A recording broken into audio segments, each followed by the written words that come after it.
Quelque chose de très sombre se trame à Gotham City, plus sombre encore qu'à l'accoutumée. Harley Quinn a été enlevée et se retrouve séquestrée dans de sinistres tunnels, tandis qu'à la surface, c'est le commissaire Jim Gordon qui manque à l'appel. Bien vite, Batman commence à recevoir des informations concernant des meurtres de policiers d'élite un peu partout en ville, chez eux ou même dans leur caserne. Arrivé sur place, le Chevalier Noir affronte une créature ressemblant fortement au Joker. Grand, mince, peau blanche et cheveux verts, à ceci près que cette chose ne semble pas capable de communiquer et qu'elle s'avère étonnamment résistante et coriace au combat. Après l'échec de sa tentative de capture, Batman est contacté par nul autre que le Joker en personne, avec un cadeau tout particulier à son attention. Sitôt appréhendé, le criminel psychotique fait une proposition on ne peut plus inhabituelle à son ennemi de toujours, faire équipe tous les deux pour retrouver Gordon et Harley avant qu'ils ne soient exécutés par leur mystérieux ravisseur. N'ayant aucune autre piste, Batman finit par accepter, mais avec un encadrement très strict réservé au Joker. Aussitôt, les deux nouveaux associés se font attaquer par une escouade de créatures jokerisées et ne finissent par s'échapper de justesse qu'après d'âpres combats.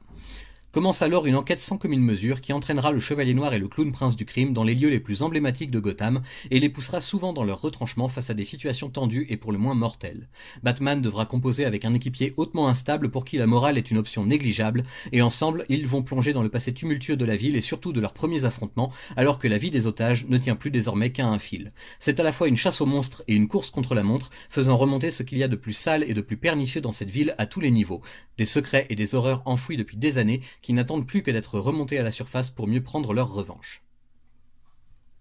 Urban frappe très fort en ce début du mois de novembre et nous offre déjà la version française de ce récit d'exception qui a beaucoup de promesses à tenir. Déjà, faire revenir Marc Silvestri aux commandes d'un titre complet, chose qui n'était plus arrivée à ma connaissance depuis les années 2000 et encore. Cette fois-ci, l'artiste, excusez du peu, signe les dessins comme le scénario et a passé près de 7 ans à tout concevoir de A à Z pour que l'expérience finale soit totalement hors du commun. Il fallait bien un artiste et cerveau de légende pour que la sauce prenne efficacement et c'est chose faite à mon humble avis, même s'il y a quelques petites imperfections dans la narration qui auraient encore pu être lissées, je pense. Les dessins quant à eux sont vraiment sublimes, rien à redire, on déguste à chaque page un tel niveau de maîtrise et d'expérimentation à la fois que c'en est grisant et vertigineux à l'image du scénario lui-même à vrai dire. D'ailleurs, la postface rédigée par Marc Silvestri nous permet de mieux comprendre et réaliser le degré de dévotion de l'homme à son art et franchement c'est épatant et ça ne pouvait venir que de lui. Marc Silvestri nous prouve à chaque nouvelle case, à chaque page et à tous les niveaux de conception de l'album et de son histoire qu'il en a encore sous le pied et qu'à 65 ans le bonhomme n'a toujours pas fini de nous renvoyer à l'école pour prendre des leçons magistrales.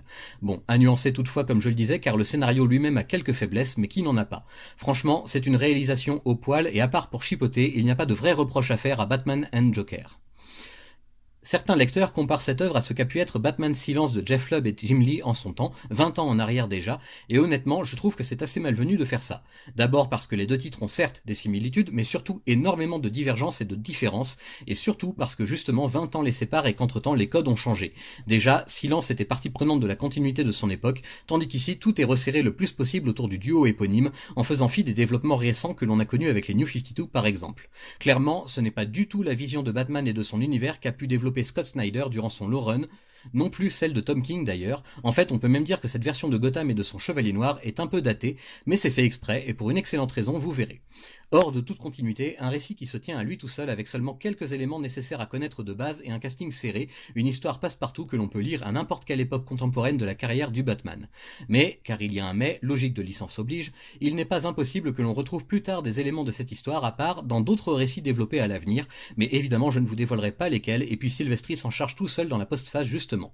En bonus, une galerie de couverture qui permettra de bien comprendre toute l'importance artistique qu'a eu ce projet au cours des 7 dernières années, 7 chapitres incroyables que l'on dévorera sans perdre de temps. L'action est omniprésente, mais il y a aussi de la réflexion, un jeu de pistes à suivre et à remettre dans le bon ordre, afin de tenter d'avoir une petite avance sur le détective à la cape avant le dénouement, chose logiquement impossible d'ailleurs, mais rien ne vous empêche d'essayer. Allez, si je devais mettre en avant un seul vrai défaut, je vous dirais que le scénario est peut-être un poil trop verbeux par moment, et qu'il y a certains éléments qui auraient dû être arrangés autrement pour rendre le tout plus fluide et plus facile à comprendre au premier abord. Mais, de toute façon, dans la vie, rien n'est jamais si simple qu'il n'y paraît, et Batman and Joker n'a pas la prétention de révolutionner le genre à lui tout seul, juste de nous faire passer un bon moment et de pouvoir être lu par tout le monde sans limite d'âge, de temps et de connaissances préalables. En cela, c'est une vraie réussite, et Marc Silvestri mérite amplement tous les hommages et tous les remerciements possibles pour ce chef-d'œuvre qui n'a pas fini de faire parler de lui.